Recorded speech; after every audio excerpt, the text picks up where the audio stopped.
بعد أما بعد فأعوذ بالله من الشيطان الرجيم بسم الله الرحمن الرحيم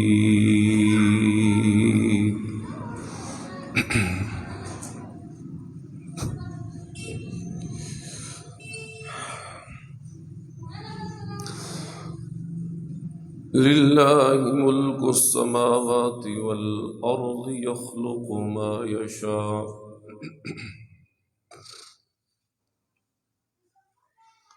يهب لمن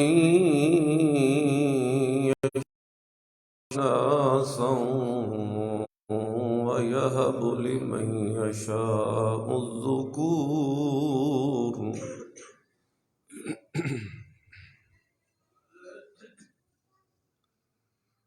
ويجعل من يشاء عقيما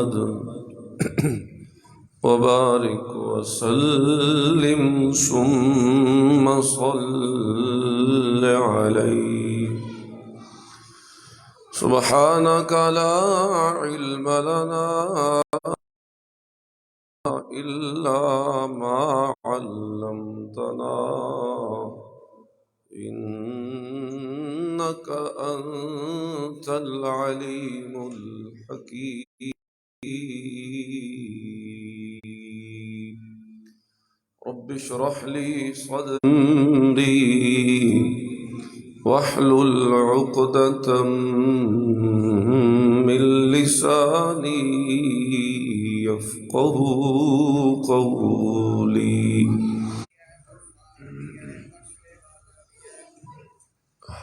انہوں آکھے تھلے بے ونجے نا بچے شور کر رہے ہیں دے سمجھاؤ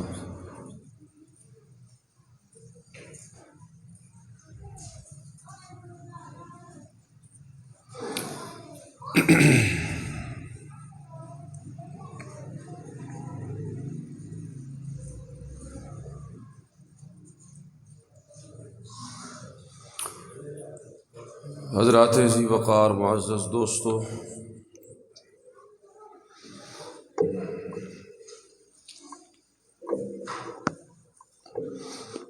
آج کے اس خطبہ جمعہ میں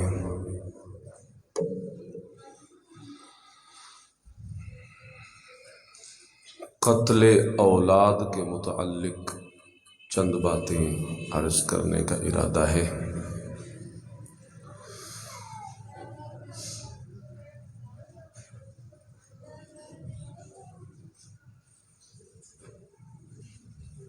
آپ کے علم میں ہے کہ کچھ دن پہلے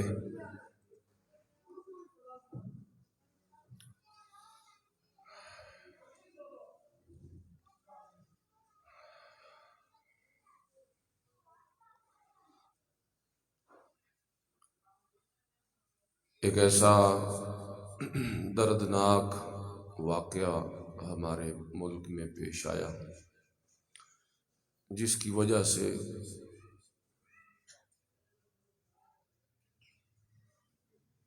تمام سینے میں دل رکھنے والے لوگ افسردہ ہیں، پریشان ہیں۔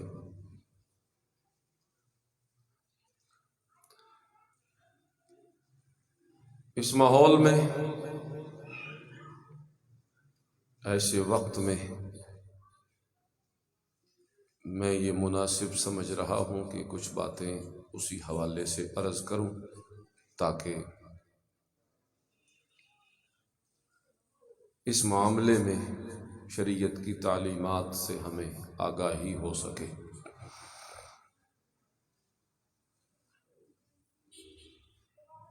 اولاد اللہ کی ایک بڑی نعمت ہے۔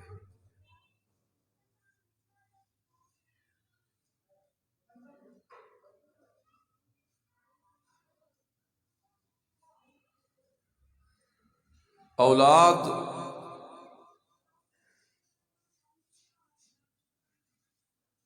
ہر گھر کی ضرورت بھی ہے، خوشی بھی ہے،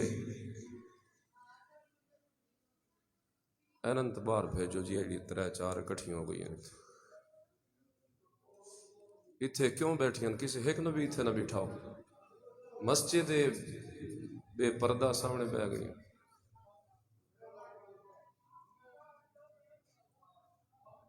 تلے بھیجو انہاں تھلے بالکل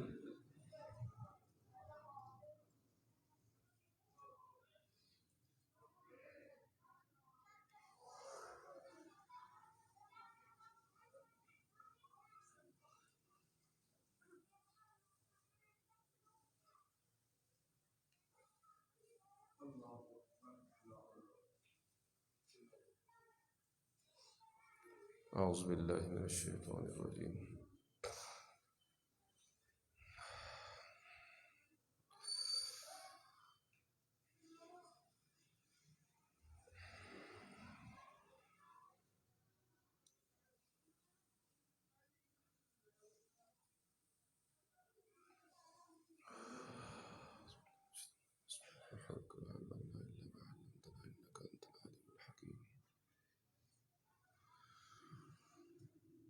تو میں عرض کر رہا تھا کہ اولاد اللہ کی ایک نعمت ہے، ہر گھر کی ضرورت ہے، ہر گھر کی خوشی ہے۔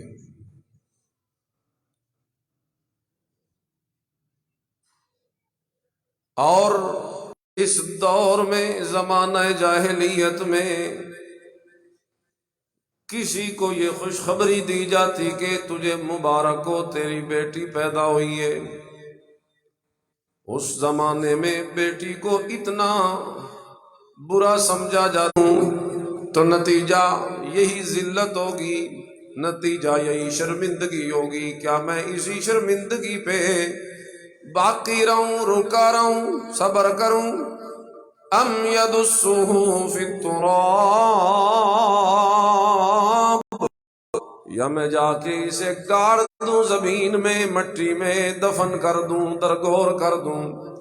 ان دونوں کاموں میں سے پھر وہ ترجیح اسی کو ہی دیتا تھا کہ مجھ سے ذلت تو برداشت نہیں ہوتی، ہاں مگر میں اپنی بیٹی کو ہی زندہ دفن کر دیتا ہوں۔ یہ قتل اولاد وہ مشرکین مکہ جو کیا کرتے تھے، بعض اوقات اپنی اولاد کو مٹی میں دفن کر دیا کرتے تھے۔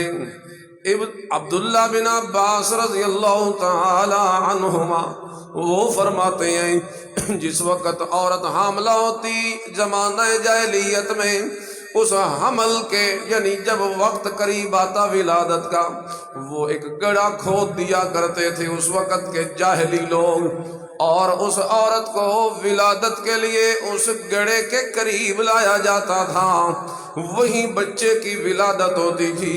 اگر بچہ بیٹا ہوتا تو اٹھا کے گھر لے جاتے، لیکن اگر بیٹی ہوتی تو اسی گڑھے کے اندر وہیں پہ دفن کر دیا کرتے تھے۔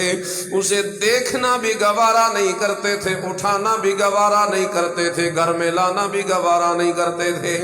ایک تو یہ طریقہ تھا کہ وہ اپنی اولاد کو قتل اس طریقے سے کرتے کہ گڑھے میں ڈالتے، اور ایک طریقہ یہ تھا کہ وہ اپنی اولاد نومولود بچی کو پہاڑ کی چوٹی سے نیچے گرا دیتے۔ اللہ، پہاڑ کی چوٹی سے نیچے گرا کے اسے قتل کر دیتے، اور بعض اوقات یہ کرتے کہ اسے پانی کے اندر غرق کر دیتے، پھینک دیتے، کسی دریا، نہر، نالے، ندی کے اندر بہا دیتے، اور بعض اوقات مارنے کے لیے اس معصوم کے گلے کے اوپر چھری چلا کے ذبح کر دیتے تھے۔ اللہ اکبر، یہ زمانہ جاہلیت ہے، یعنی وہ دور ہے جس دور میں اللہ کے احکام کی دھجیاں اڑائی گئی۔ رسول، اور یہ سنیے، جاہلیت یہ کسی زمانے کے کا نام نہیں ہے۔ جس طرح ہم بولتے ہیں نا زمانہ جاہلیت، تو فٹ لوگوں کے ذہن میں حضور سے پہلے والا زمانہ جاتا ہے، حالانکہ جاہلیت زمانے کے ساتھ خاص نہیں، جاہلیت کسی خاص زمانے کا نام نہیں۔ کہ وہ وہاں تو تھی اب یہاں نہیں ہے، نہیں بلکہ اللہ کا قرآن سورۃ المائدہ میں جاہلیت کی گویا کہ تعریف ہی کر دیتا ہے، اور اللہ فرماتے ہیں فَحُکْمَ الْجَاہِلِيَّةِ يَبْغُونَ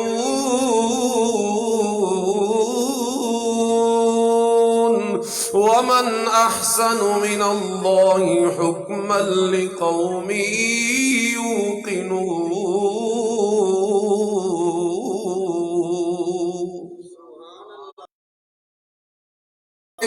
جاہلیت یہ ہوتی ہے اللہ کے حکم کے مقابلے میں اپنے حکم کو رائج کر دینا، اللہ کے طریقے کے مقابلے میں اپنا طریقہ جاری کر لینا، اللہ کے بچ کے خلاف ہوگا، جاہلیت کہلائے گا، جاہلیت کہلائے گا، جاہلیت کہلائے گا۔ جاہلیت کوئی زمانہ ہوتا ہے؟ بولیے، بات سمجھ آئی آپ کو؟ جاہلیت زمانے کا کوئی خاص نام ہے کہ ایک زمانہ تھا جاہلیت کا تو اب نہیں ہے؟ جاہلیت زمانے کے ساتھ خاص نہیں، یا کسی زمانے کا نام نہیں۔ جاہلیت کیا ہے؟ اللہ کے حکم کے مقابلے میں اپنا حکم رائج کر دینا، یہ جاہلیت۔ اللہ کا حکم کیا ہے؟ اللہ کا حکم یہ ہے لا تقتلوا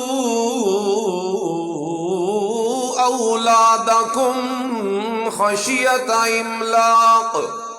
اللہ کا حکم یہ اپنی اولادوں کو قتل نہ کرو۔ خوف اس بات کا کیوں ہوتا ہے تمہیں کہ کہاں سے کھلائیں گے، کہاں سے ان کی ضروریات کا بندوبست کریں گے، یہ بوجھ بنے گی میرے اوپر میری بیٹی۔ اللہ کہتے ہیں نحن نرزقکم وإیاہم، ہم نے تمہیں بھی کھلایا ہے انہیں بھی کھلا لیں گے، تمہیں بھی پالا ہے انہیں بھی پال لیں گے، تمہیں بھی دیا تھا انہیں بھی دے دیں گے۔ اللہ، اور باقی رہ گئی یہ غیرت، اللہ یہ شرم کہ میری بیٹی ہوئی ہے، یہ شرم جاہلیت کے دور کی بات ہے، یا کوئی کرے تو وہ جاہلیت میں چلا جائے گا۔ اسلام تو اس چیز کی بالکل اجازت نہیں دیتا، بلکہ میرے نبی کریم فرماتے ہیں لا تکرہوا البنات، بیٹیوں کو ناپسندیدہ نہ سمجھا کرو، فَإِنَّهُنَّ الْمُونِسَاتُ الْغَالِيَاتُ، کیونکہ اپنی تمہاری اولاد میں سے یہ جو بیٹی والی تمہاری اولاد ہے یہ پیار کرنے والی بھی زیادہ ہوتی ہے اور قیمتی بھی زیادہ ہوتی ہے۔ میرے نبی ان کو قیمتی کہیں، الغالیات، المونسات، پیار کرنے والی، زیادہ شفقت رکھنے والی، زیادہ اپنے ماں باپ پہ نثار ہونے والی، اپنے ماں باپ پہ قربان ہونے والی۔ اس لیے یاد رکھیے یہ تو تجربہ شدہ بات ہے، بیٹے بھی آپ کے ہوں گے، بیٹیاں بھی آپ کی ہوں گی، لیکن آپ کو بالکل صاف فرق واضح پتا چلے گا، جتنا جذبہ ماں باپ کی خدمت اور شفقت اور ان سے پیار کا بیٹی کے دل کے اندر اللہ نے رکھا ہوتا ہے، اتنا جذبہ بچوں بیٹوں کے اندر نہیں نظر آتا۔ ہر بندے کے تجربے کی بات ہے کہ نہیں؟ تجربہ شدہ بات۔ اور میرے نبی نے بشارتیں دی ہیں، اور میرے نبی کریم صلی اللہ علیہ وسلم فرماتے ہیں من ابتلی بشیء من البنات، جس بندے کے اوپر آزمائش آئی بیٹیوں والی، یعنی اسے بیٹیاں اللہ نے دی، بیٹیوں کے ذریعے اسے آزمایا، لیکن پھر اس بندے نے آگے یہ کر کے دکھایا کہ اس آزمائش میں پورا اتر کے دکھایا، انہیں پیار کیا، ان کی اچھی تربیت کی، ان کے ساتھ بڑا اچھا وقت گزارا، ان کی بڑی خدمت کی، اور اچھے طریقے سے انہیں پروان چڑھایا۔ میرے میرے نبی فرماتے ہیں کن لہو حجابا من النار، کل قیامت والے دن یہی بیٹیاں اس بندے اور دوزخ کے درمیان رکاوٹ بن جائیں گی، کل یہی بیٹیاں آڑ بن جائیں گی، دوزخ وہ نہیں جا سکتی۔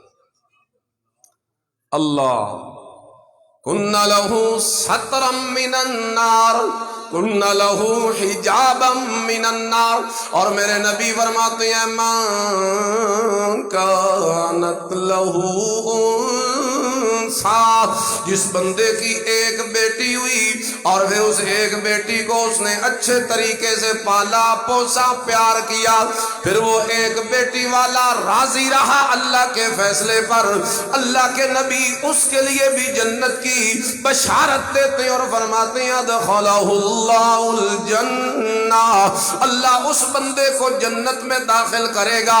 ایک حدیث میں دو کا لفظ آیا من عال جاریتین حتی تبلغا جاء یوم القیامت انا وہو وضم اصابعہ، میرے نبی نے فرمایا جس کے ہاں دو بیٹیاں ہوئی اور اس نے انہیں پالا پوسا پیار کیا، تعلیم تربیت کا خیال کیا اور اچھے طریقے سے انہیں پروان چڑھایا، یہ دو بیٹیوں کو پالنے والا باپ جس وقت قیامت کے دن میدان محشر کے اندر آئے گا، اللہ سارے جہان سے اسے الگ کر کے محمد الرسول اللہ کے ساتھ کھڑا کر دے گا۔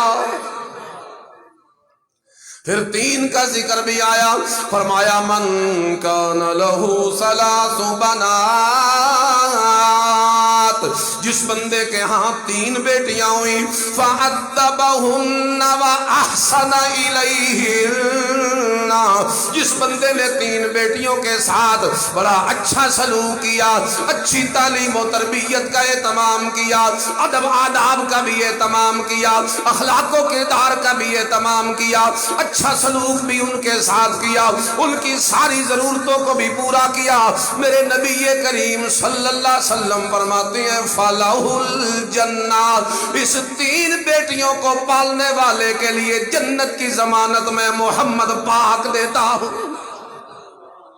سب کہو صلی اللہ علیہ وسلم، پڑھو اس نبی پر درود جس نے ہمیں انسان بنایا، ہم تو جانور تھے۔ اللہ اللہ اللہ اللہ،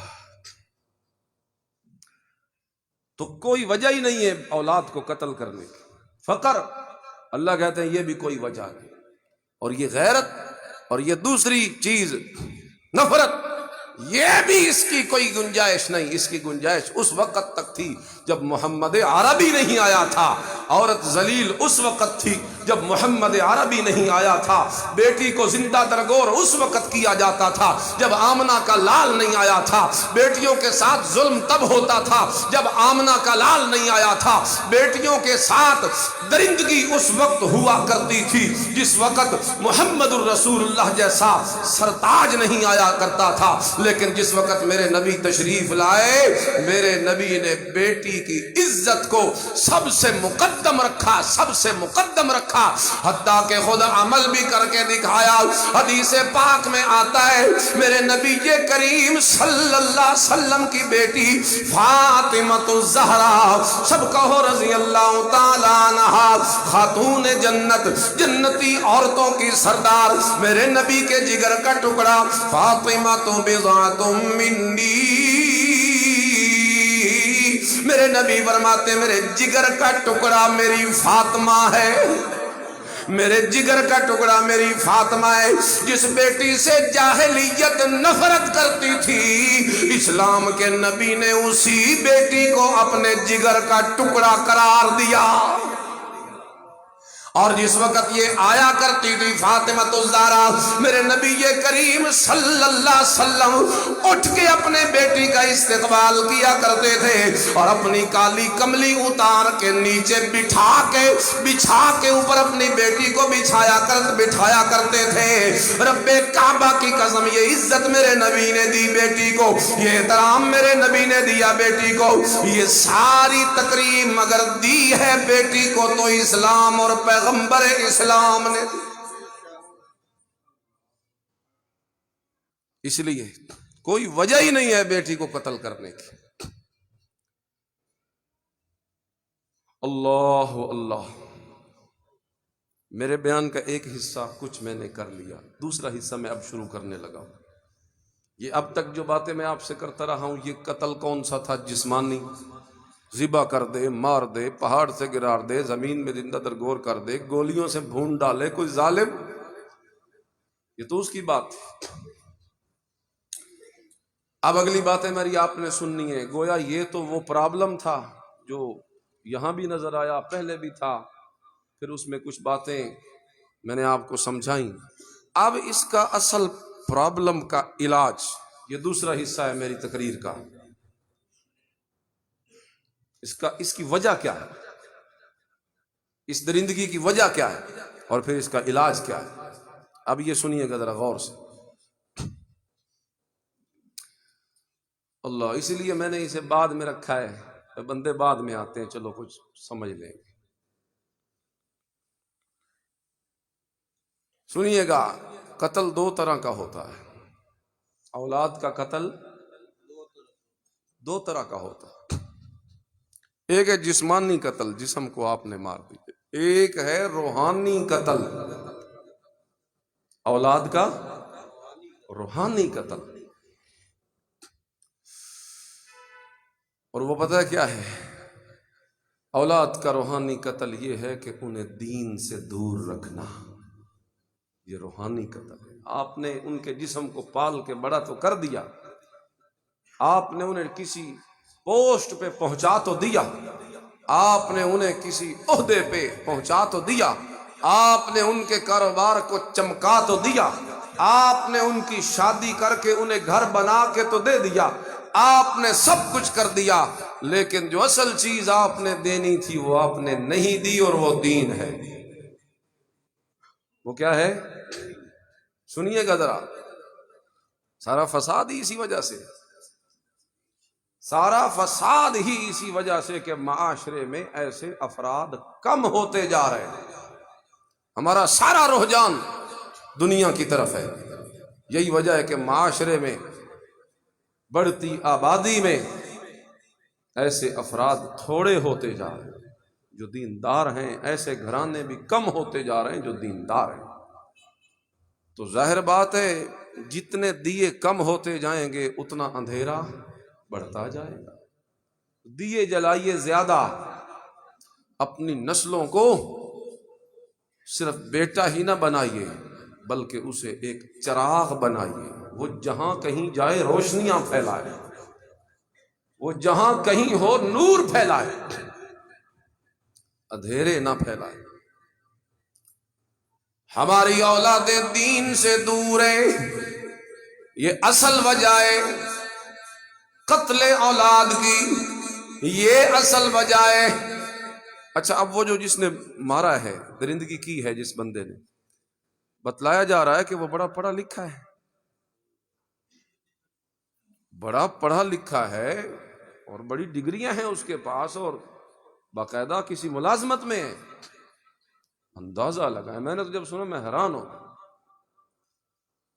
بھائی چلو ہوتا ہے کوئی بیک ورڈ قسم کا علاقہ ہوتا ہے، یا کوئی لوگ بالکل شعور سے بالکل دور ہوتے ہیں، ایسے جانوروں والی زندگی ہوتی ہے، بھائی چلو کوئی وہ ہو تو پھر بھی کوئی بات ہوتی ہے۔ پڑھا لکھا،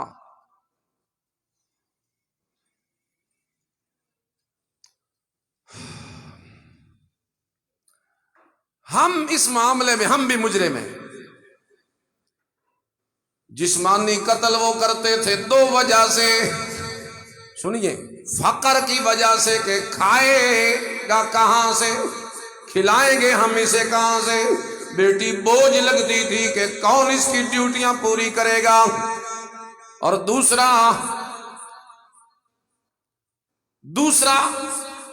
سبب جو ہوتا تھا اولاد کو قتل کرنے کا، نفرت ہوا کرتی تھی۔ یہاں بھی دو سبب ہیں، روحانی قتل بھی اسی لیے ہم اولاد کا کرتے ہیں، ایک وجہ ہمارے دماغوں میں بھی یہی شیطان نے بٹھا دی کہ دین پڑ گیا تو کھائے گا کہاں سے، دین پڑ گیا تو کھائے گا کہاں سے۔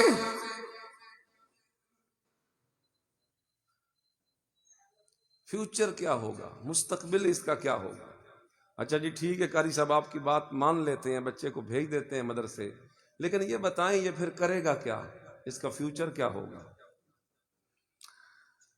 میں تو اکثر جواب دیا کرتا ہوں اس کا فیوچر جنت ہوگا، میں تو یہ جواب دیا کرتا ہوں، فیوچر کیا ہوگا؟ دنیا آئے گی، یہ نہیں کہ دنیا میں بھوکا مرے گا، دنیا آئے گی اور یوں آئے گی کہ کمائے گی دنیا، کھائے گا وہ، یوں آئے گی، عزت سے آئے گی، خون پسینے کی کمائیاں دنیا کرے گی اور ہدیے کی صورت میں عزت کے ساتھ اس کے قدموں میں لا کے رکھے گی۔ یہ وہ دنیا نہیں دے گی، یہ اللہ دے گا۔ یہ کون دے گا؟ یہ عزت اللہ عطا کرے گا۔ اس لیے یہ بالکل غلط ہے جی، کھائے گا کہاں سے؟ فقر کا ڈر ہے، دین پڑ گیا تو دنیا کے کسی کھاتے کا نہیں رہے گا، یہ بالکل غلط بات ہے، غلط سوچ ہے، غلط فلسفہ ہے۔ اس لیے میں آپ کو دعوت دیتا ہوں کہ اپنے بچوں کا روحانی قتل نہ کرو، انہیں دین سے بیزار نہ کرو، انہیں دین سے دور نہ رکھو۔ یہ کتنی بدبختی کی بات ہے کہ بیٹا بڑے عہدے پہ پہنچ گیا، حتیٰ کہ وزیر کے عہدے پہ پہنچ گیا، حتیٰ کہ بڑے مشیر کے عہدے پہ پہنچ گیا، لیکن حالت یہ ہے قرآن پڑھنا نہیں آتا، حالت یہ ہے چھوٹی سی چھوٹی سورت پڑھنی نہیں آتی، حالت یہ ہے درود پڑھنا نہیں آتا، حالت یہ ہے شریعت اسلام کے بڑے بڑے جو اصطلاحیں ہیں ان اصطلاحوں کو اچھے طریقے سے صحیح ادا نہیں کر سکتا۔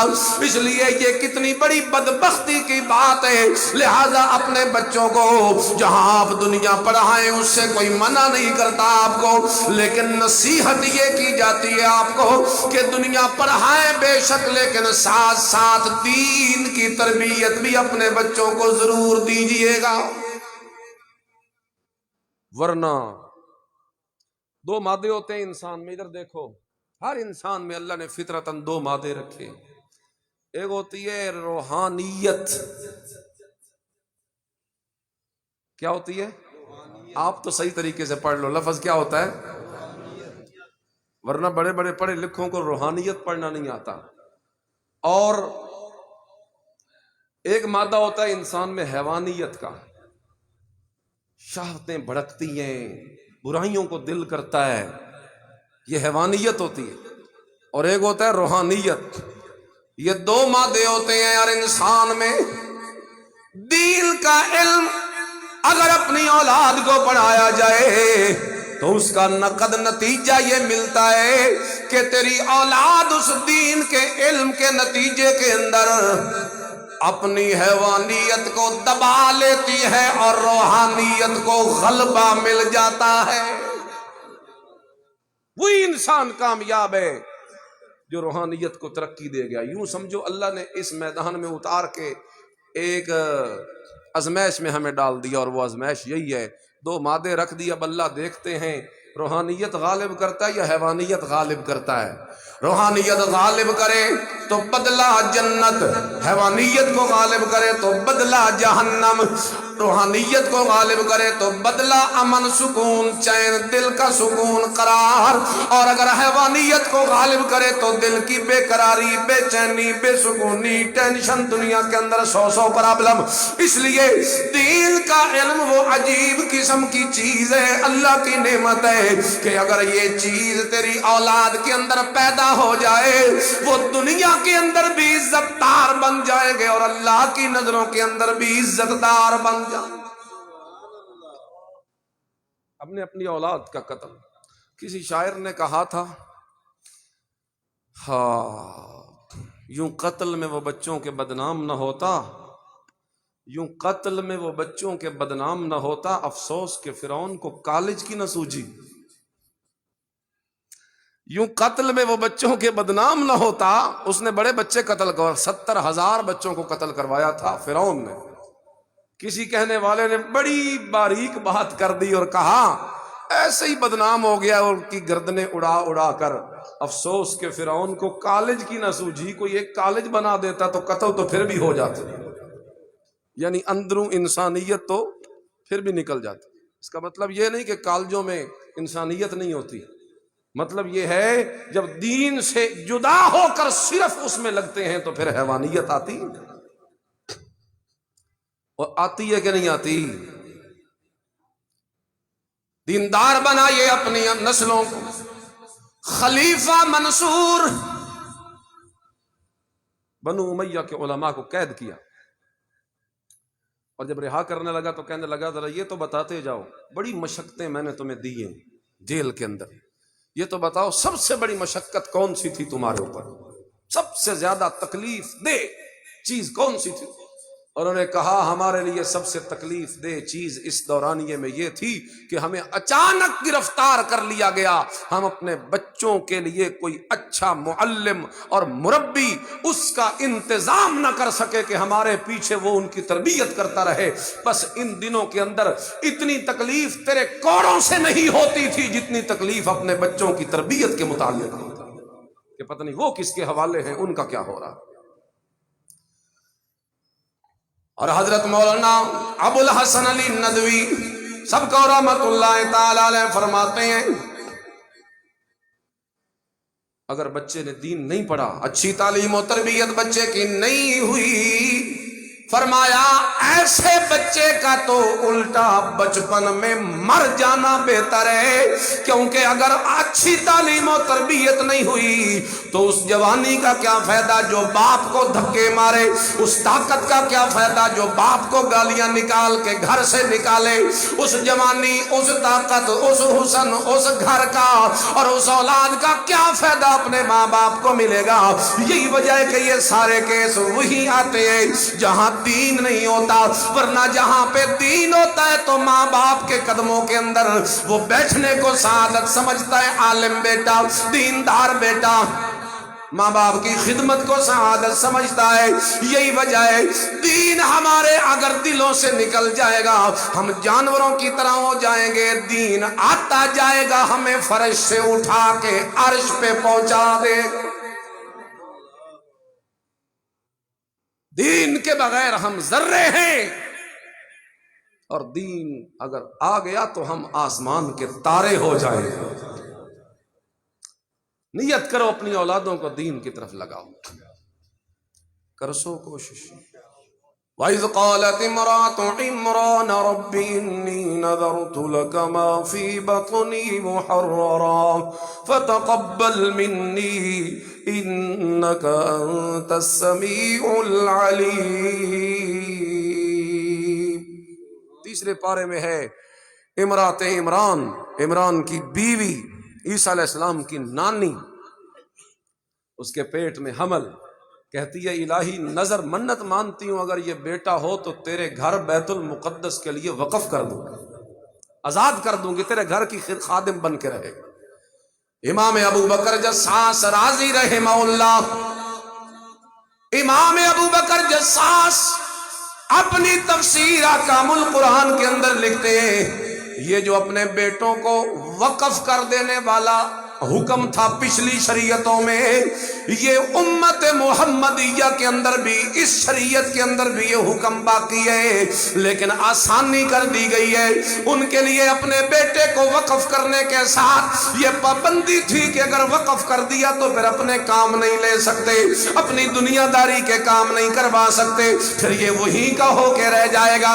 لیکن امت محمدیہ میں یہ آسانی پیدا کر دی ہے کہ اگر یہاں پہ بھی کوئی بچہ اپنے دین کے لیے اولاد، اپنے ماں باپ اپنی اولاد کو دینداری کے لیے وقف کرنا چاہتے ہو، دین کی خدمت کے لیے وقف کرنا چاہتے ہو تو وہ دنیا داری کا کام بھی لے سکتے ہیں، وہ تیرا کاروبار بھی چلائے گا، تیرے لیے جاب بھی کرے گا، نوکری بھی کرے گا، لیکن کم از کم دین کی شکل میں اس کے دل کے اندر ایک چوکی ایسی لگ جائے گی پولیس کی، ایک ایسا اس کے اوپر محافظ اسلام اور دین بن کے قائم ہو جائے گا جو ہر برائی میں اسے روکے گا، ہر برائی میں اسے ٹوکے گا، ہر گناہ کے وقت اسے جھنجھوڑے گا، ہر برائی اور ہر گندی محفل سے اسے بچائے گا، ہر بری عادات و برے اخلاق و کردار و گفتار سے اسے محفوظ رکھے گا۔ لیکن اللہ اگر دین کی چوکی اندر نہ لگی پھر وہ آزاد ہو جائے گا، اس کے گلے سے پٹا نکل جائے گا۔ لیکن اگر دین پڑھ لیا تو پٹا کیا، اس کے گلے میں میرے محمد کی غلامی کا ہار آ جائے گا۔ کیا آ جائے گا؟ ہار۔ کیونکہ گلے میں صرف پٹا نہیں ہوتا، گلے میں کیا ہوتا ہے؟ ہار بھی۔ بے دینی جو ہے اسے آپ جو کہہ لیں، لیکن دین وہ تو ہار ہے۔ وہ کیا ہے؟ تو یہ آسانی کر دی اس امت کے محرر، اپنے بچوں کو دین کے لیے وقف کرو، انہیں دین پڑھاؤ، انہیں حافظ بناؤ، حافظ بن جانے کے بعد ان کی تربیت کا خیال رکھو، ورنہ حافظ بھی کسی کھاتے کا نہیں رہے گا۔ ان کا خیال کرو، ذمہ داری نبھاؤ۔ مشکات کی ایک حدیث میرے ذہن میں آ رہی ہے، اگر بچوں کی تربیت کا خیال نہ کیا اور انہیں دین سے دور رکھا، کل جب انجام کا وقت قیامت کی صورت میں آئے گا فَإِنَّمَا اسْمُهُ عَلَىٰ أَبِيهِ، تو حدیث کے لفظ ہیں اس کی سزا کا حصہ اس کے والدین کو بھی بھگتنا پڑے گا۔ حضرت حسن بصری کہتے ہیں لولا العلماء لکان الناس کالبہائم، اگر علماء نہ ہو تو لوگ جانوروں کی طرح ہو جائیں۔ یہ دیے ہیں، یہ چراغ ہیں، ان کی